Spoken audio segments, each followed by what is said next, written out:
नमस्कार विद्यार्थी मित्रांनो. बुद्धिमत्ता चाचणी भाग 2 तलाठी नगर परिषद आदिवासी विभाग भरती 2026 महाराष्ट्र लोकसेवा आयोग मागील 10 वर्षाचे बुद्धिमत्ता चाचणीवरील प्रश्न उत्तरे व स्पष्टीकरण. हा YouTube चॅनेल विद्या भारती पुणे यांच्यातर्फे मोफत चालवला जातो, ज्याद्वारे मराठी, इंग्लिश, बुद्धिमत्ता चाचणी, गणित, भूमिती या विषयात ग्रामीण विद्यार्थ्यांसाठी मोफत नोट्स आणि बहुपर्यायी प्रश्न उपलब्ध करून दिले जातात. मागच्या भागात आपण 10 वेगवेगळ्या प्रकारचे बुद्धिमत्ता चाचणीतील प्रश्न बघितले. आता आणखी काही प्रकार या भागात दुसऱ्या भागात बघूया. प्रश्न क्रमांक 11 BEHKN ब्लँक. त्यांनी हा इंग्लिश अक्षरांचा क्रम दिलेला आहे आणि त्याची उत्तरे दिली अ, क्यू, बी, ओ, क, पी, डी, आर आणि यातून आपल्याला अचूक पर्याय निवडायचा आहे. आता आपल्याला इंग्लिश अक्षराचा क्रम इथं दिलेला आहे आणि पहिल्या 4 इंग्लिश शब्दांवरून आपल्याला 5वा इंग्लिश शब्द शोधायचा आहे. आता जेव्हा केव्हाही असा इंग्लिश शब्दक्रम दिला जातो, पहिल्यांदा आपण 2-3 नियम पाळायचे असतात. पहिल्या 2-3 शब्दामध्ये काही संबंध आहे का ते निश्चित करायचं असतं. संबंध नसला तर इंग्लिश बाराखडीमध्ये ज्याला अल्फाबेट्स म्हणतात त्यामध्ये या इंग्लिश वर्णांना आणि व्यंजनांना जे नंबर आहे 1 ते 26 म्हणजे ए म्हणजे 1 आणि झेड म्हणजे 26 त्यातून काही संबंध निर्माण होतो का ते तपासून बघायचं असतं आणि त्यानुसार मग लॉजिक लावून या प्रश्नाचं उत्तर द्यायचं असतं. आता आपण जर शब्द बघितला बी आणि ई यामध्ये सी आणि डी गाळला गेलाय म्हणजे बी नंतर सी गेला डी गेला डायरेक्ट ई आला.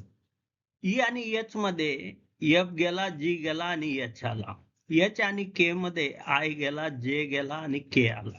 म्हणजे मधले 2 शब्द प्रत्येक वेळेला ड्रॉप होत आहे. आता शेवटच्या जोडीला बघू. के आणि एन मध्ये एल एम हे 2 शब्द नाहीये. म्हणजे ही जी इंग्लिश अक्षर क्रमाची सिरीज आहे याच्यामध्ये प्रत्येक शब्दानंतर 2 इंग्लिश शब्द गाळून तिसरा शब्द येतो. आता आपला शेवटचा शब्द यन आहे. यन नंतर येणारे जे 2 शब्द आहे ते आहे ओ आणि पी. म्हणजे ओ आणि पी आपल्याला गाळावे लागतील आणि ओ आणि पी गाळलं तर तो ओ आणि पी नंतर शब्द येतो क्यू. म्हणून या प्रश्नाचं उत्तर क्यू ए अ क्यू असं आहे.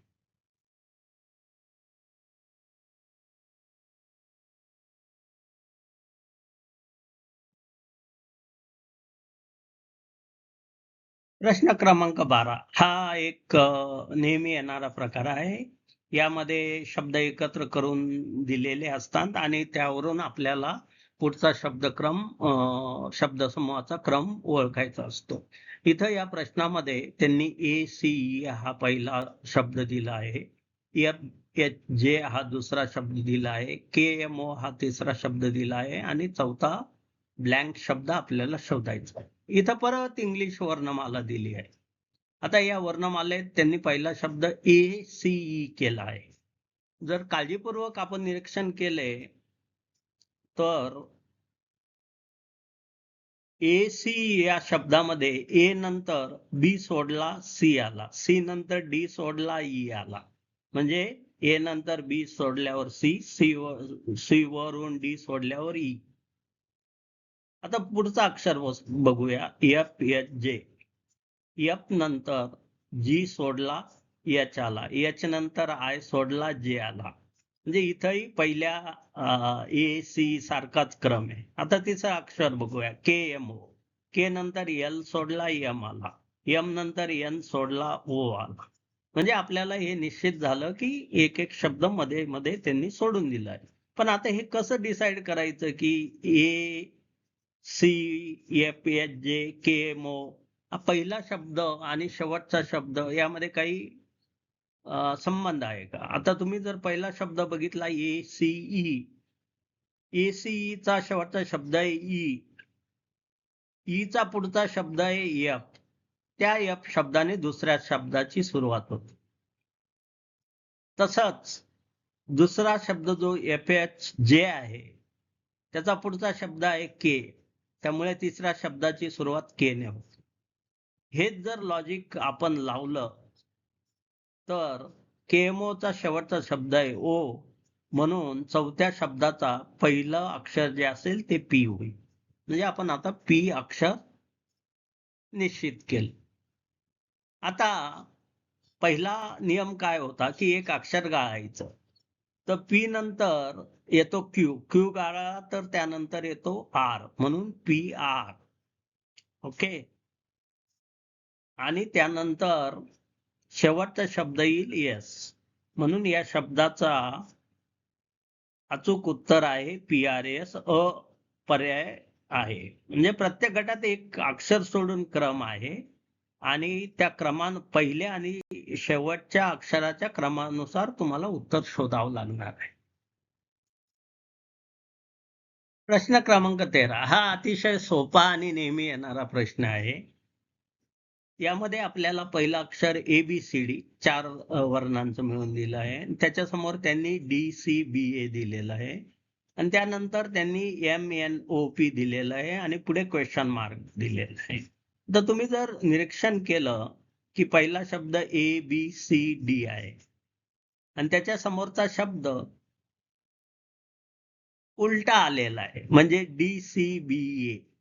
म्हणजे ABCDच्या विरुद्ध DCBA उलट्या क्रमाने आले.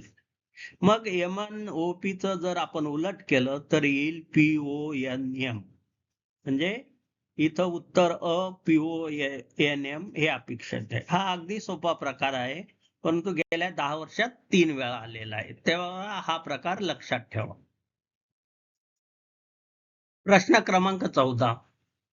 मी आधीच तुम्हाला सांगितलं होतं वर्गमूळ, घनमूळ, वर्ग, घन या गोष्टी आपल्याला तोंडीपाठ पाहिजे.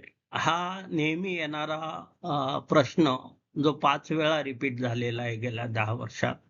पण हा सोप्या कॅटेगरी मधला प्रश्न आहे. पण त्यासाठी तुम्हाला वर्ग आणि वर्गमूळ पाठ पाहिजे. तर तुम्ही जर पहिला संख्या बघितली तर 16 आहे आणि तिच्या समोर 4 आहे आणि त्याच्यासमोर 36 ही संख्या दिली आहे आणि पुढे क्वेश्चन मार्क आहे. आता तुम्ही जर बघितलं तर 16चं वर्गमूळ 4 आहे किंवा 4चा वर्ग 16 आहे.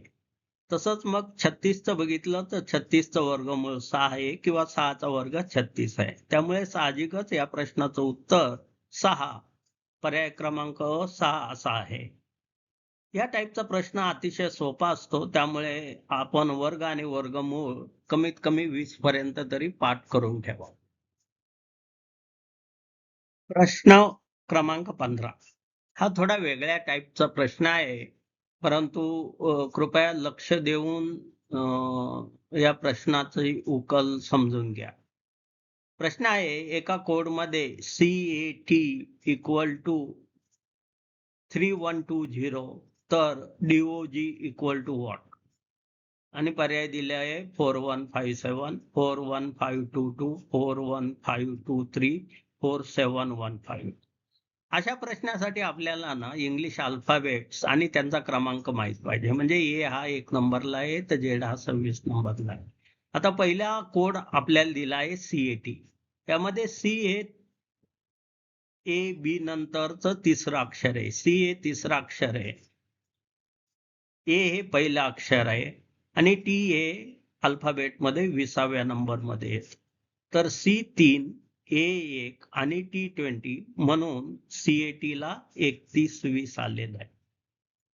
हेच लॉजिक वापरून जर DOG केलं तर D हा 4 नंबरला येतो. A1, B2, C3, D4. म्हणजे पहिला शब्द आहे 4. ओ. आता ओ वर्ण इंग्लिश अल्फाबेट मध्ये 15व्या क्रमांकावर आहे. ओके. त्यामुळे D4, O15 आणि G 7व्या नंबरवर आहे. ABCDEFG. तर याचं उत्तर होईल 4, 15, 7.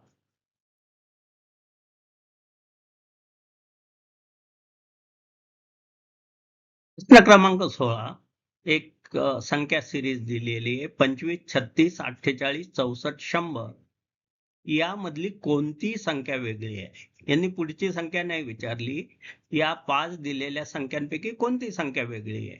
आणि त्यांनी 4 पर्याय दिले आहे, अ 25, ब 36, क 48, ड 64. हा एक सोपा प्रश्न आहे आणि नेहमी येतो आणि त्यासाठी वर्ग पाठ असणं जरुरी आहे.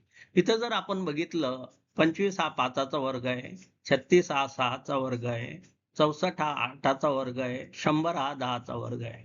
मात्र 48 ही संख्या जी आहे ही वर्ग संख्या नाही, म्हणून 48 ही ऑड आहे. याला ऑड मॅन आउट असंही इंग्लिश मध्ये म्हणता. म्हणजे 48 ही संख्या या संचामध्ये बसत नाही, म्हणून याचं बरोबर उत्तर आहे क 48.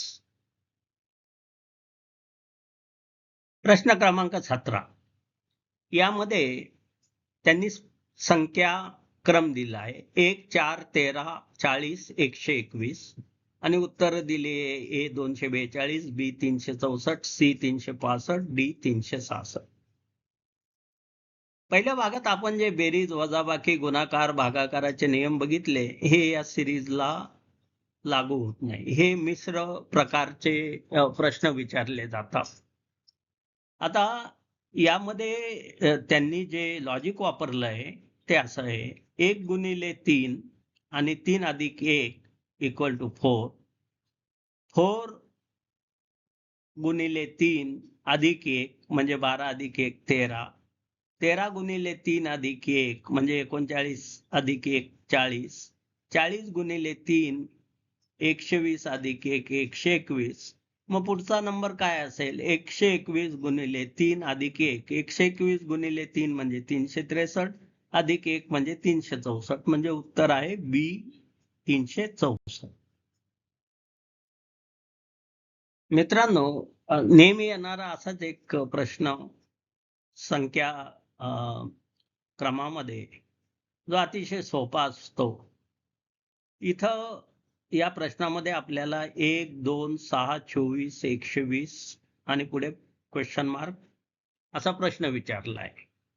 तर यामध्ये हा एक सोप्या प्रकारचा प्रश्न आहे, कारण इथं गुणाकार डायरेक्ट लागू होतो.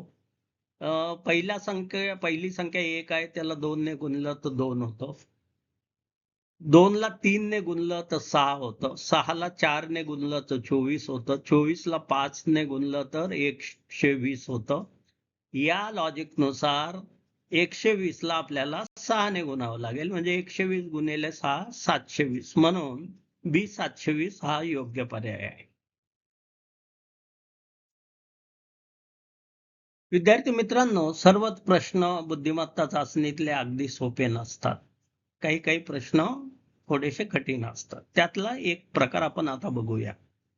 या प्रश्नामध्ये 19व्या नंबरच्या प्रश्नामध्ये त्यांनी एक संख्या सिरीज दिलेली आहे 1, 5, 14, 30, 55. आता इथं आपण बेरीज वजाबाकी गुणाकार भागाकार जर अप्लाय करायला गेलो तर आपल्या पदरी काही पडत नाही. हा थोडा अवघड पण नेहमी येणारा प्रश्न आहे. इथं ट्रिक लक्षात ठेवणं महत्वाचं. 1 चा वर्ग 1, 1 चा वर्ग अधिक 2 चा वर्ग म्हणजे 1 चा वर्ग 1 आणि 2 चा वर्ग 4 म्हणजे 1 अधिक 4 5 म्हणजे दुसरी संख्या आली 5.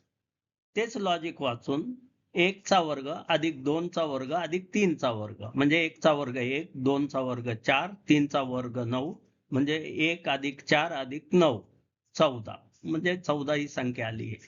तेच लॉजिक पुढे जर वापरलं तर 1 चा वर्ग अधिक 2 चा वर्ग अधिक 3 चा वर्ग अधिक 4 चा वर्ग म्हणजेच 1, 4, 9, 16 यांची बेरीज ती 30 येते.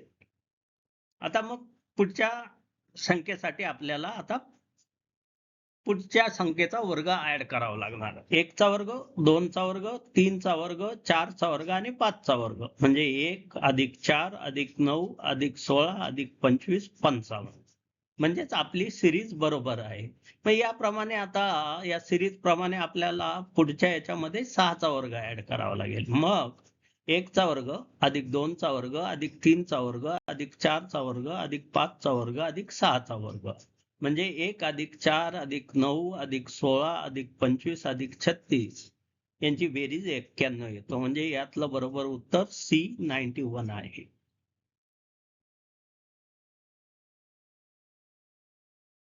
आणखी एक एक येणारा अवघड प्रश्न म्हणजे प्रश्न क्रमांक 20. यामध्ये तुम्हाला 2, 10, 30, 68, 130 या संख्या दिसतात आणि त्याच्या खाली त्यांनी 4 पर्याय दिलेले. ए 218, बी 220, सी 222, डी 224. सराव नसल्यास हा अवघड प्रश्न आहे. गेल्या 10 वर्षामध्ये हा 4 वेळा विचारला गेला आहे. इथं बेरीज, वजाबाकी, गुणाकार, भागाकार जे आपण पहिल्या भागातल्या सोप्या संख्या क्रमाला बघितले ते लागू होत नाही. हा प्रश्न घनशी संबंधित आहे. आता हे समजून घ्या. 1 चा घन 1, त्यामध्ये 1 मिळवला तर 2 म्हणजे पहिली संख्या आली 2. 2 चा घन 8, त्यात 2 मिळवले म्हणजे 10 म्हणजे दुसरी संख्या आली 10. 3 चा घन 27, त्यात 3 मिळवले म्हणजे आले 30. तसंच पुढची संख्या घ्यायची 4. 4 चा घन, त्याच्यामध्ये 4 मिळवले म्हणजे आले 68.